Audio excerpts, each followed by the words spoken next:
For e-commerce sellers operating across the Americas, the end of 2025 marks a critical transition period. Tax authorities in the United States, Canada, Mexico, and Brazil have significantly increased their data sharing capabilities with major platforms like Amazon Shopify and Mercado Libre.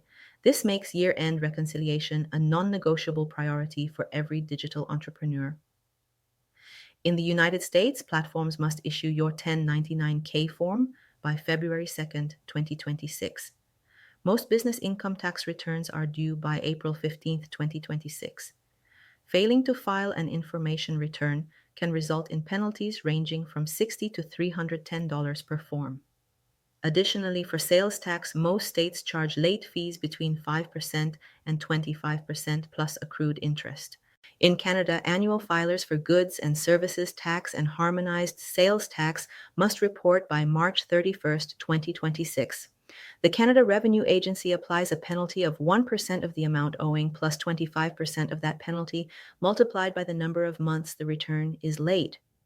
In Mexico, annual income tax declarations for corporations are due March 31st, while individuals have until April 30th.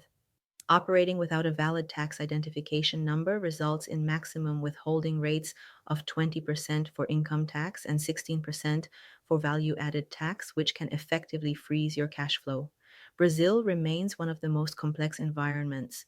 While taxes are calculated per transaction via the digital nota, fiscal annual corporate filings are generally due by late June. Missing or incorrect digital invoices can lead to fines ranging from 50% to 100% of the transaction value. To simplify this process, using specialized system like FlatFee's AI accounting system is highly recommended. Stay ahead of these deadlines to protect your business.